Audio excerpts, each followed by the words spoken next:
হরে কৃষ্ণ। কেমন আছেন সবাই?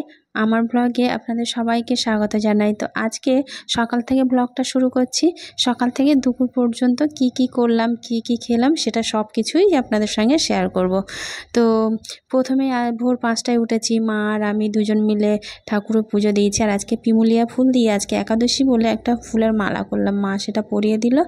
আর মা সব মঙ্গল আরতি টারতি করলো। তো আজকে যেহেতু অন্নদা একাদশী, এটা হচ্ছে ভাদ্র মাসের কৃষ্ণপক্ষের এটা অন্নদা একাদশী। তো এই একাদশীর দিন ভোরবেলা আজ মঙ্গল আরতি করলো মা, ঘিয়ের প্রদীপ জ্বালিয়ে ঘি কর্পূর দিয়ে মঙ্গল আরতি করেছে, ভোগ টোগ সব নিবেদন করেছে ভগবানের। তারপর তুলসী মঞ্চে আমি আর মা জল দিয়েছি, জল অর্পণ করলাম। করে তারপরে আমি প্রতিদিনের মতন মার পুজো পাঠ হয়ে গেলে আমি গীতা পড়ে নিলাম। মানে এই গীতা পড়াটা আমার প্রতিদিনের অভ্যাস। মানে 2-3টে যাই শ্লোক হোক আমি পড়ি। তো রেগুলার 5টা করে শ্লোক পড়ার চেষ্টা করি, যেদিন হয় না 2-3টে ঠিক নেই। তবে যাই হোক, গীতা টিতা পড়ে তারপর তো চলে আসলাম রান্নাঘরে। মানে ছেলে মেয়ে স্কুল আছে আর আমারও সেন্টার আছে। তো যাই হোক, আজকে আর ভাত করলাম না সকালবেলা। আমার ছেলে বলল যে মা আজকে ভাত খাবো না, আজকে একটু অন্য কিছু মানে টিফিন বানিয়ে দাও। তো বললো একটু দুধ খাবো, মেয়েটা বললো দুধ খাবো, ছেলেটা বললো ছাতু খাবো। ঠিক আছে, একটু ছাতুটাই করে দিই। 1 গ্লাস করে ছাতু খেলো। আর একটু পাস্তা করে দিলাম, একটু বিনস আর গাজর আলু দিয়ে পাস্তা করে দিলাম। একটু টমেটো, যেহেতু আজকে নিরামিষ খাবে, আজকে একটু সসটা দেবো না, তো টমেটো দিয়ে দিয়েছি। আর একটু শসাও কুচিয়ে দিয়েছি। একটা কাঁচা লঙ্কা 3-4টে গোটাই দিয়েছি, দিয়ে পাস্তাটাকে ভেজেছি। যেহেতু মেয়ে লঙ্কা খায় না, তো ছেলেকে বেছে দেবো আর ওর বাবাকেও দেবো, তো হয়ে যাবে। তারপর ওরা স্কুলে চলে গেল 7:15-20 বাসে। স্কুলে চলে যাওয়ার পরে আমি বাড়ি এসে আমি আর আমার মা দুজন মিলে 16 মালা আজকে জপ করে নিলাম আগে। মানে যেহেতু আজকে একাদশী, তো প্রথমে আগে 16 মালা জপ করে নিয়ে আবার সেন্টার আছে। তো মা বললো আমি রান্না করছি, তুই একাদশী কি রান্না করবি সেটা করে নাও। তো মা এদিকে রান্না করছে আর ওদিকে আমি একাদশীর রান্নাটাও বসিয়ে দিয়েছি, যেহেতু সেন্টারে যাব, তো সেই সকালেই করতে হবে। তো যাই, সাবুটা আগেই ভিজিয়ে দিয়েছিলাম, মানে ছেলে মেয়ে স্কুলে চলে যাওয়ার পরে সাবুটা ভিজিয়ে দিয়েছিলাম। আর আমার উনি ফল সবজি টবজি সব কিছুই এনে দিয়েছে।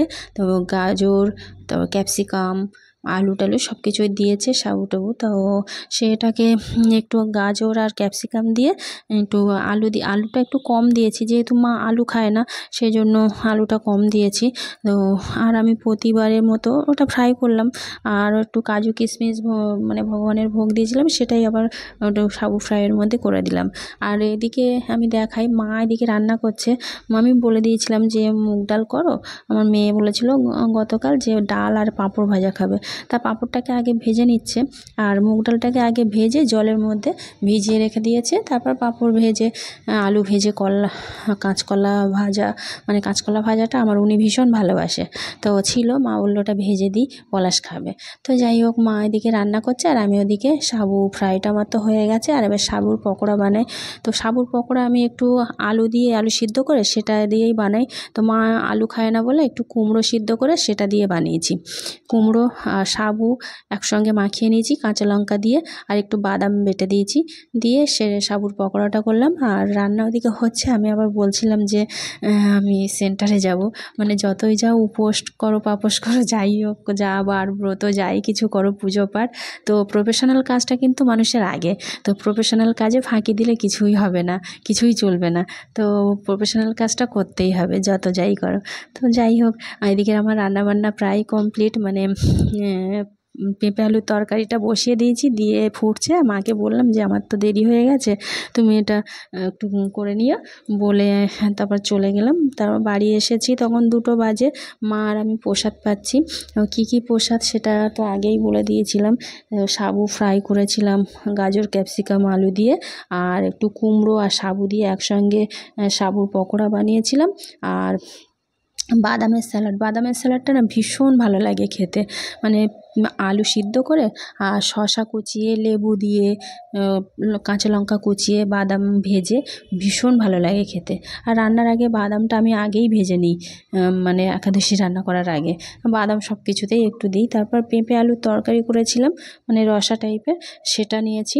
আর ভগবানকে সকালবেলা ভোগ নিবেদন